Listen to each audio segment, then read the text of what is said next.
কথাগুলো কেমন বলছেন। তাহলে আমাদের হরিনাম গ্রহণ করা, গুরু আশ্রয় করা খুব জরুরি। তো আশ্রয় করিয়া বাজে তারে কৃষ্ণ নাই তাজে, আর সব মনে অকারণ। পৃথিবীতে দেখবেন পুষ্প বৃক্ষে অনেক ফুল প্রস্ফুটিত হয়, আর সব পুষ্পগুলো কি ভগবানের সেবায় যায় কি? আর ভগবানের সেবায় যায়। বাজার থেকে ফুলের মালা ফুল কিনে আনলাম, মন্দিরেও নিয়ে গেলাম, মন্দিরে গিয়ে কিছু কিছু ফুল গোবিন্দের সেবায় লাগলো, আর কিছু কিছু ফুল ওখান থেকেই টেনে খালে ফেলে দিতে হলো। তাই তো হয় কি না? তেমন এই মনুষ্য সমাজ অনেক মানব আছে জাতি সাধু সঙ্গ করে না, আর সাধু সঙ্গ হরি কথার অমৃত রসকে আস্বাদন করে না। জানবে কি করে কৃষ্ণ কথার অমৃত কি আছে? তো আপনাকে গুরুদেব কি বলছেন জানেন? মধুর মতো হও। কেন বলুন তো? এক ফোঁটা মধু এখানে ফেলে দিন, পিপিলিকাকে ডাকতে হবে না, পিপিলিকাকে কোথাও ডাকতে যেতে হবে না। মধুর আকর্ষণে পিপিলিকা এসে মধুটাকে পান করবে। আপনি যদি মধুর মতো হন, মানে ভগবানের আইন বিধি নিষেধ পালন করেন, হরিনাম জপ করেন, হরির নাম আর হরি অভিন্ন, হরি আপনার হৃদয়ে বাস করবে, হরি আপনাকে খুঁজবে, আপনাকে হরিকে খুঁজতে যেতে হবে না। হরি বল কৃষ্ণ, হরি বল।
আশ্রয় করিয়া ভজে, তারে কৃষ্ণ নাহিতা যে আর সব মরে অকারণ। আমরা গুরু করো জানকে, আর পানি পিও ছানকে। আমরা পরিশ্রিত জলপান করলে রোগ ব্যাধি হঠাৎ হয় না, খাবার আর জল থেকে বেশি রোগ হয়। আমরা যখন আমাদের শরীরের রোগাক্রান্ত হই, তখন একটা ভালো ডাক্তার দেখে আমরা ভালো বেশি করে ভিজিট দিয়ে ভালো ডাক্তার দেখাই না, এবং মেডিসিন স্পেশালিস্টকে দেখাই কেন না? মেডিসিন সম্বন্ধে যাদের অভিজ্ঞতা আছে, মেডিসিন ভালোভাবে প্রয়োগ করতে পারলে রোগটা অল্প ঔষধেই সেরে যায়। তেমন ভালো গুরু দেখে যদি আমরা দীক্ষা গ্রহণ করি, ভালো গুরু মানে সদ্গুরু, যিনি আচরণ করেন এবং আচরণ করান, নিজে হরিনাম জপ করেন, ব্যবহারিক জীবনে কৃষ্ণ ভক্তিকে প্রয়োগ করেন, অপরকে করান। এই কলিযুগে দেখবেন গিলটি করা অনেক আছে, ঘুরে বেড়ায়, নিজে আচরণ করা না, অন্যজনকে আচরণ করতে বলে। গৃহে গিয়ে দেখবেন, গুরু বাড়িতে গিয়ে দেখবেন তিনি আচরণ করছে কিনা। এটা কলিযুগ, খুব সাবধান। রোডিয়াম করে সোনা কিনবেন না, টঞ্চ করে দেখে নেবেন সোনাটা, বা পৈশিপত্র যাচাই করবেন। আগে সাধুকে পরীক্ষা করুন, গিলটি করা কি রোডিয়াম করা, তারপরে যাচাই করে পানি পিও জান ছানকে, আর গুরু করো জানকে। তো ভালো মেডিসিন স্পেশালিস্টের কাছে যেন আমরা রোগ দেখাতে যাই, তেমন পৃথিবীতে গুরুদেব ভালোভাবে পরীক্ষা করে গুরু করবেন, দেখবেন তবে কৃষ্ণ ভক্তি হবে, উদ্ধার হবেন। তদ বিদ্ধি প্রণিপাতেন পরিপ্রশ্নেন সেবয়া উপদেক্ষন্তি তে জ্ঞানম জ্ঞানীন তত্ত্বদর্শিন।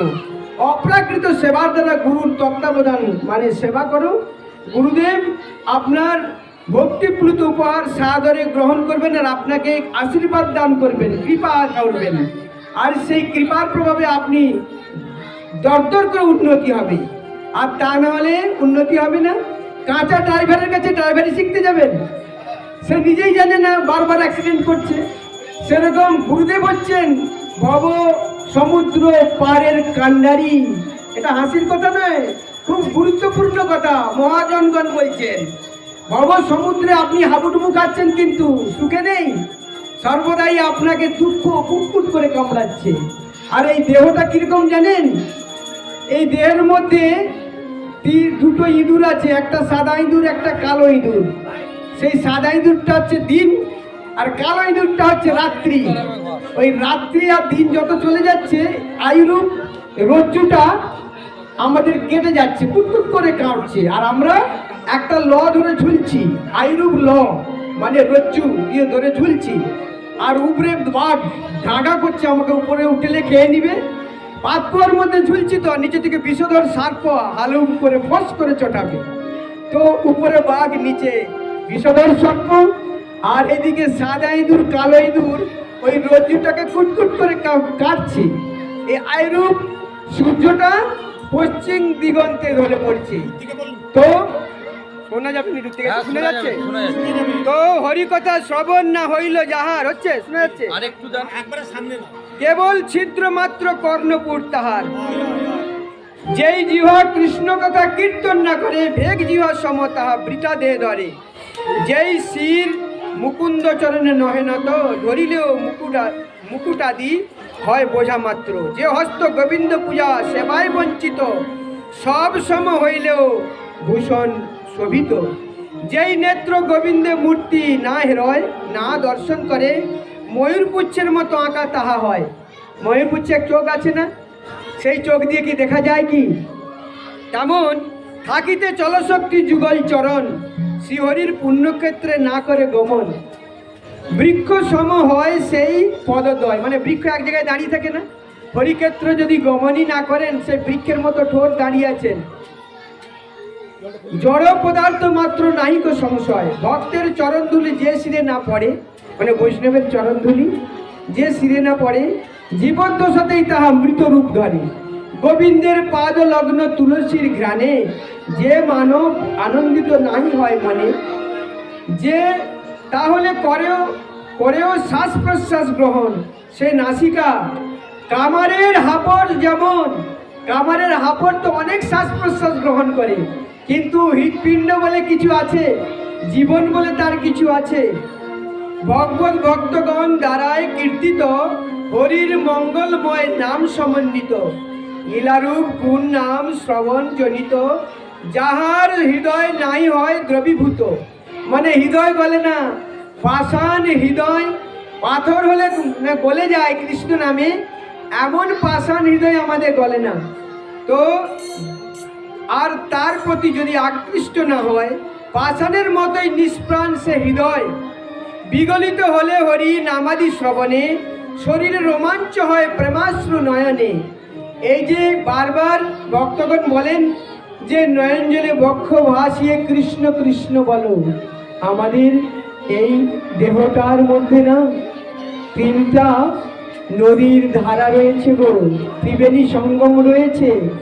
এই নয়নাশ্রু যখন কৃষ্ণ কৃষ্ণ বলে ক্রন্দন করব, এই মধ্যভাগ দিয়ে যখন প্রেমাশ্রু বহিত হবে, সেই প্রেমাশ্রুটা হবে শীতল আর হালকা মিঠা। যখন বিষয়ের জন্য ক্রন্দন করব, তখন এই কোণা দিয়ে, পাশের কোণা দিয়ে প্রবাহিত হবে নয়নাশ্রু, সেটা হবে উষ্ণ। আর বৃন্দাবনে